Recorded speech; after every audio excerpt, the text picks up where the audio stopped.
अस्सलाम वालेकुम नाज़रीन, जैसा कि आपके इल्म में आजकल टीवी पर और मीडिया पर, सोशल मीडिया पर, मुख्तलिफ़ जगहों पर बहुत सारी वीडियोस चल रही हैं और वायरल हो रही हैं बैरिया टाउन पेशावर के हवाले से। हमें बहुत से लोगों ने फ़ोन भी किए और ये रब्ता किया कि पेशावर बैरिया टाउन के ऊपर एक वीडियो बनाई जाए और किसी रिलायबल आदमी को बुलाकर उनसे इसके बारे में कुछ तफसीलात ली जाएँ। नाज़रीन, आज हमने इसी सिलसिले में दावत दी है जनाब मोहम्मद अली अकबर साहब को, जो कि बैरिया टाउन रावलपिंडी के डीलर हैं और इस वक्त पेशावर को भी वो डील कर रहे हैं और प्लाटीनियम प्लस उनके जो उन्होंने डीलर्स बनाए हैं तो वो प्लाटीनियम प्लस डीलर्स में से उनका भी शुमार होता है। आज हम उनसे बात करेंगे बैरिया टाउन पेशावर के हवाले से, क्योंकि बहुत सारे सवालात हैं जो लोगों ने हमें भेजे हैं, उनसे पूछेंगे और उनका जवाब लेंगे उनसे। मोहम्मद अली साहब, आपको अपने प्रोग्राम में खुश आमदीद कहते हैं। बहुत शुक्रिया आपका कि आप तशरीफ़ लाए हमारे प्रोग्राम में। बहुत शुक्रिया। अच्छा मोहम्मद अली साहब, पेशावर आ रहा है, पेशावर बैरिया टाउन आ रहा है, बहुत शोर हुआ है। सोशल मीडिया पर आप जिस मीडिया पर भी जाते हैं तो आपको यही नज़र आ रहा होता है, पेशावर आ रहा है, पेशावर आ रहा है। बहुत सारे लोगों के सवालात भी हैं, बहुत सारे ख़दशात भी हैं लोगों के। सबसे जो पहली चीज़ है जो हम आपसे पूछना चाहेंगे वो ये बताएं कि पेशावर बैरिया के आने से ये जो शोर होगा है, इसकी वजह क्या है? ये सवाल आपने बहुत अच्छा किया। बहुत सारे लोग इसी चीज़ को देख रहे हैं कि मार्केट ओवरऑल इतनी अच्छी नहीं है रियल एस्टेट की टैक्सेस लगने के बावजूद।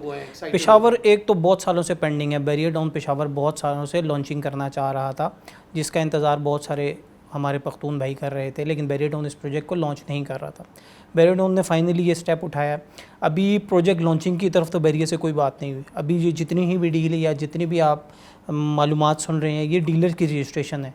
बैरिया ने अभी सिर्फ अपने डीलर रजिस्टर किए हैं कि कौन से ऐसे डीलर्स हैं जो बैरिया टाउन पेशावर में हमारे साथ काम करेंगे और हमारी प्रोजेक्ट को आगे लेके चलेंगे। फर्दर बुकिंग्स आएंगे, बुकिंग फॉर्म आएंगे, मेंबरशिप्स आएंगी।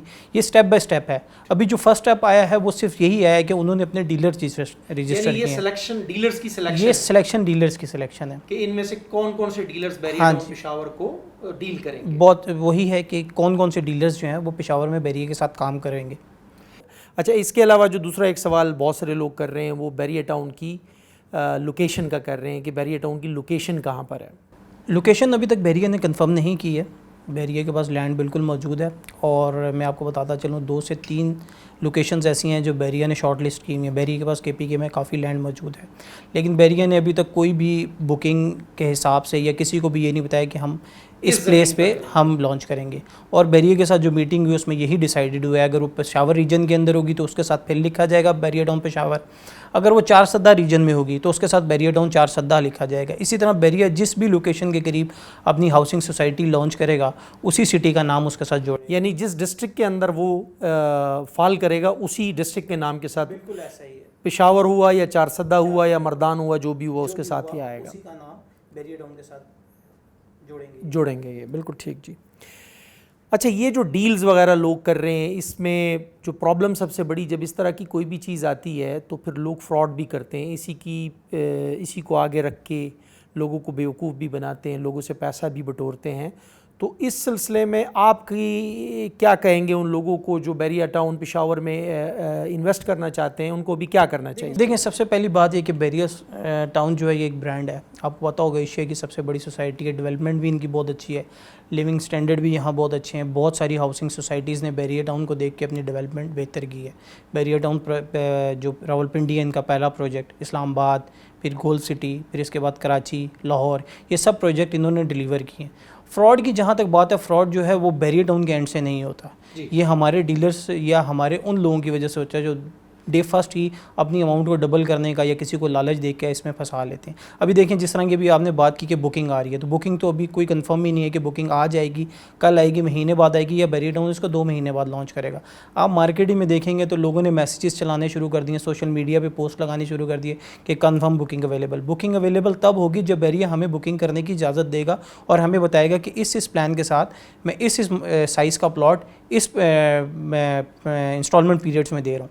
अभी सिर्फ बैरिया ने डीलर्स को रजिस्टर्ड किया है, किसी भी डीलर को इस बात की इजाज़त नहीं बैरिया ने दी कि वो अपने क्लाइंट से या मार्केट में इसकी एडवर्टाइजमेंट करे और मार्केट से पैसा पिक करे। अभी लोगों ने अपने एंड से ये काम शुरू कर दिया है। तो देखें ना, ऑटोमेटिकली जब बैरिया ने एक प्रोजेक्ट ही लॉन्च नहीं किया, बैरिया ने एक चीज़ की आपको इजाज़त ही नहीं दी रही, आप उसके लिए किसी से पैसे लेंगे तो इंडिविजुअल बंदे के साथ फ्रॉड ही होगा ना। बिल्कुल सही जी। ठीक है, बैरिया ने अभी तक जितने भी प्रोजेक्ट्स लॉन्च किए हैं उनकी तफसीलात आने के बाद ही हम लोगों ने बुकिंग स्टार्ट की है। किसी से भी प्री लॉन्च पेमेंट या प्री बुकिंग पेमेंट्स नहीं ली।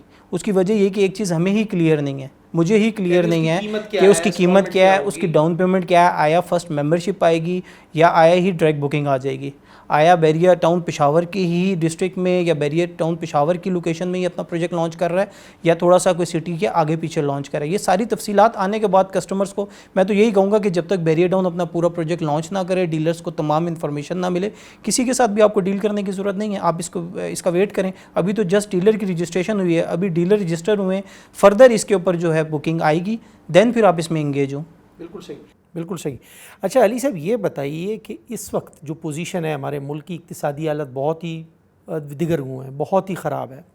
इसके अंदर लेकिन जो चीज़ हम देख रहे हैं कि पेशावर के आने से बहुत ज़्यादा एक्साइटमेंट है और लोग बहुत ज़्यादा, ऐसा लगता है कि बिल्कुल ही जैसे प्यासा होता है, वो इस तरीके से लोग बैठे हुए हैं कि जैसे ही पेशावर आएगा हम इसमें इन्वेस्टमेंट करेंगे। तो इसकी सक्सेस के या उसकी जो नज़र आ रहा है, ये इतनी एक्साइटमेंट क्यों है, वजह क्या है उसकी? उसकी सबसे बड़ी वजह ये है कि आपकी जो लैंड के ऊपर टैक्सेस गवर्नमेंट ने भी जो इंक्रीज़ किए हैं और लास्ट ईयर भी इंक्रीज़ हुए, उससे आपकी सेल परचेज़ में बहुत फ़र्क आया है और उसकी वजह से सेल परचेज़ भी कम हुई है। लोगों ने अपनी इन्वेस्टमेंट्स भी बहुत ज़्यादा आउट की है रियल स्टेट से और डिफरेंट सेक्टर्स में लगाई है। अभी ये नई बुकिंग में लोगों की एक्साइटमेंट इसलिए ज़्यादा होती है कि इसमें टैक्स के इश्यूज़ नहीं होते। न्यू बुकिंग या फर्स्ट अलॉटीज़ को उस तरह टैक्स नहीं पे करने पड़ते जिस तरह आपने कोई ऑलरेडी बुकिंग हुई हुई प्लॉट या किसी से भी प्लॉट तैयार या कोई घर परचेज़ किया है। नई बुकिंग में आपको इस चीज़ को आपको फ्री मिलता है कि आप तो ट्रांसफ़र फीसेस नहीं देनी पड़ती, दूसरा आपको टैक्सेस नहीं देने पड़ते। ओपन फाइल्स होती हैं, जो भी पर्सन इसको परचेज़ करता है वो फर्स्ट अलॉटी होता है और बैरिया उसको विदाउट ट्रांसफ़र फीस और विदाउट टैक्स उसको अलॉटमेंट अपनी इशू करता है। इस वजह से इसका बहुत ज़्यादा पॉजिटिव। दूसरी चीज़ जो KPK में सिक्योरिटीज़ के प्रॉब्लम है जी। आपको पता है कबायली इलाकों में और DI खान वगैरह वाली साइड पे जो तालिबान की बहुत ज़्यादा इन्फ्लुएंस होगी भी है, उसकी वजह से लोग सिटीज़ में बहुत मूव हुए हैं। हमारे इस्लामाबाद, कराची, लाहौर में भी अगर आप देखें तो हर 3 से 4 घरों के बाद आपको एक पख्तून भाई मिलेगा, क्योंकि लोग सिटीज़ से अपनी सिटी से मूव होकर इन सिटीज़ में इसलिए आए हैं कि अमन और अच्छे लिविंग स्टैंडर्ड अपनी फैमिली को भी दे सकें, ख़ुद भी एक पुरसकून ज़िंदगी जी सकें। तो पेशावर इसके लिए बहुत प्लस पॉइंट है। और पेशावर की अगर हम प्रॉपर्टीज़ की बात करें तो पेशावर की प्रॉपर्टीज़ बहुत महंगी हैं। ख़याताबाद हो गया और डिफरेंट सिटीज़ वगैरह, ये बहुत महंगी हैं और बहुत सारे लोगों की प्राइस रेंज से आउट हो चुकी हुई हैं और वहाँ पे आपको वन डे पेमेंट पे चीज़ परचेज़ करनी पड़ती है। बैरिया टाउन की एक्साइटमेंट ये कि एक तो हर बंदा उसमें इन हो सकता है। बैरिया छोटे से छोटा प्लॉट भी ऑफ़र करता है, बड़े से बड़े साइज़ का प्लॉट भी ऑफ़र करता है और इंस्टॉलमेंट्स प्लान बैरिया के बहुत अट्रैक्टिव होते हैं।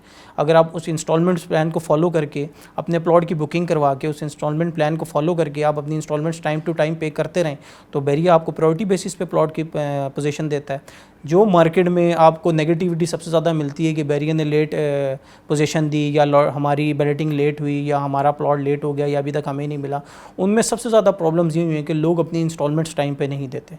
लोग अपनी इंस्टॉलमेंट्स को डिले करते रहते हैं। फिर बैरिया फर्स्ट प्रायोरिटी उन्हीं लोगों को देता है जिन्होंने इंस्टॉलमेंट्स अपनी टाइम पे दी होती है और उन्हीं को फिर पोजीशन पहले मिलती है जिन्होंने पहले दी होती है। और आपकी जो लेट करते हैं या जो इसको लेट करते हैं वो फिर कैंसिल भी हो जाती हैं। फिर बैरिया रीओपनिंग भी ऑफर भी कर देता है, फिर वो रीओपन हो जाती हैं, लेकिन वो फाइल स्टक हो जाती हैं जिसकी वजह से लोग इसको नेगेटिव साइंस में लेके जाते हैं। आपने एक चीज़ परचेज़ की है तो आप उसकी इंस्टॉलमेंट्स अगर टाइम पे देंगे तो बैरिया आपको अलॉटमेंट टाइम पे करेगा। अच्छा, इसमें ऐसा है कि बहुत सारे लोग ये जो प्रॉपर्टी का काम है, स्पेशली बैरिया टाउन का जो काम है, इसमें बहुत सारे लोग जिसे आम ज़बान में हम कहते हैं सट्टा खेलते हैं। वो कहते हैं कि सुबह फ़ाइल ले ली, शाम को बेच दी। आप इसको किस नज़र से देखते हैं? इसको इनकरेज करते हैं या आप ये समझते हैं कि जो लॉन्ग टर्म जो प्रॉपर्टी का प्रॉपर काम करता है ना, वो इस चीज़ को समझता है कि प्रॉपर्टी अपने टाइम के साथ इंक्रीज़ होती है। ये जो भी आपने सट्टे का वर्ड यूज़ किया, ये तो आपकी एक किस्म की इनकम ही हराम हो जाती है, ऐसा कुछ भी नहीं है। जो लोग ये सोचते हैं कि मैं आज चीज़ लूँगा और कल डबल कर लूँगा, वो फॉर द टाइम उसमें से प्रॉफिट गेन ज़रूर करते हैं लेकिन वो अपना बहुत ज़्यादा लॉस करते हैं। अगर आप हिस्ट्री को देखें तो आज से 5 साल पहले या 10 साल पहले जिसने भी इन्वेस्टमेंट की है अभी उसकी 5 टाइम इंक्रीज़ हो चुकी हुई है। और जो शॉर्ट टर्म इन्वेस्टमेंट्स करते हैं वो अगर 5 लाख इन्वेस्ट करते हैं तो 6 लाख रुपए लेके बाहर आ जाते हैं, 7 लाख रुपए लेके आ जाते हैं। इसी तरह मार्केट को अगर आप स्टडी करें, सिर्फ बैरियर की बात नहीं मैं अगर आप DHA को करें या और लोकल एरियाज़ को भी करें, तो पिछले 5 से 10 सालों में 5 to 10 टाइम्स प्रॉपर्टी इंक्रीज़ हुई है। यानी इसका मतलब ये है कि जो शॉर्ट टर्म इन्वेस्टमेंट कर रहा है वो कम प्रॉफिट अर्न कर रहा है, लेकिन जो लॉन्ग टर्म कर रहा है, जो सही प्रॉपर्टी की इन्वेस्टमेंट टाइम होती है वो यही है कि आप 3 से 4 साल प्रॉपर्टी को रखें, 5 साल प्रॉपर्टी को रखें, 10 प्रॉपर्टी आपको एक अच्छा हैंडसम प्रॉफिट देती है। मोहम्मद अली साहब, अब जो सूरत हाल है, जैसे आपने बताया कि फ़िलहाल पेशावर के कोई भी प्लॉट्स की कोई डिटेल नहीं है, कोई टाइम पीरियड नहीं है, कोई लोकेशन नहीं है, तो इस वक्त आप वो डीलर हजरात जिनको बैरिया ने सेलेक्ट किया है या जिनके ज़रिए से ये कारोबार होगा तो अब आप क्या कर रहे हैं? आप लोगों को अपने पास उनका कोई रजिस्ट्रेशन कर रहे हैं? कोई अगर उसमें लेना चाहता है प्लॉट? हम सिर्फ लोगों को इन्फॉर्म कर रहे हैं कि जिस टाइम भी बुकिंग आएगी, जो भी कस्टमर्स या जो भी हमारे क्लाइंट्स हैं जो बैरिया टाउन पेशावर में इंटरेस्टेड होंगे, वो हमसे बुकिंग के लिए उस टाइम रब्ता कर सकते हैं। या अब हम ऐसे भी जो कस्टमर हैं जो करना चाहते हैं और जिनको नहीं सोशल मीडिया पे एक्टिव, या जो न्यूज़पेपर्स नहीं देखते, या जिनको याद नहीं रहेगा, या जिनको ना पता चले कि बुकिंग आई है और गुजर जाए। बहुत सारे ऐसे लोग होते हैं जिनको उन डेज़ में पता नहीं चलता कि बुकिंग आई है और चली गई है, क्लोज़ हो गई है, वो फिर बाद में शिकवा करते हैं कि हमें नहीं पता। तो उनके लिए हम ये पैगाम दे रहे हैं कि वो भी हमें कॉल करके अपना नंबर इंगेज लिखवा दें। जैसे ही बुकिंग आएगी हम उनको इंगेज करेंगे, देन ही हम इनको इन्फॉर्मेशन देंगे, देन ही हम उनसे पेमेंट्स लेंगे as per Bairiya payment plan जो भी पेमेंट प्लान होगा। मैं आपका नंबर अपनी स्क्रीन पे लगा दूंगा ताकि किसी को भी अगर ये ख्वाहिश हो कि वो इसमें इंटरेस्ट लेता हो तो वो आपसे रब्ता कर लेंगे। मोहम्मद अली साहब, आपका बहुत बहुत शुक्रिया। ये मुख्तसर सी आपसे पहली मुलाकात थी हमारी। इंशाल्लाह जल्दी आपको अपने प्रोग्राम में दोबारा बुलाएंगे। हम ये चाहते हैं, हमसे बहुत सारे ऐसे लोग जो ओवरसीज़ में रहते हैं और कम आमदनी वाले जो लोग हैं, उन्होंने ये इस ख्वाहिश का इज़हार किया है कि उन प्रॉपर्टीज़ को भी सामने लेकर आएँ जो कम इन्वेस्टमेंट से वो ख़रीद सकते हैं, थोड़ी सी इंस्टॉलमेंट जिसकी होती हो, ताकि उनको भी मौका मिले कुछ सेविंग करने का। क्योंकि अमूमन बाहर जो लोग रहते हैं वो पैसे अपने पाकिस्तान भेजते हैं तो घर वाले जो है वो उनको लगा देते हैं कुछ अच्छी जगहों में, कुछ उसमें, और जब वो वापस आते हैं तो फिर उन बेचारों के पास सेविंग कोई नहीं होती। तो इंशाल्लाह जल्दी आपको अपने प्रोग्राम में दोबारा मदऊ करेंगे। आपका बहुत बहुत शुक्रिया जी।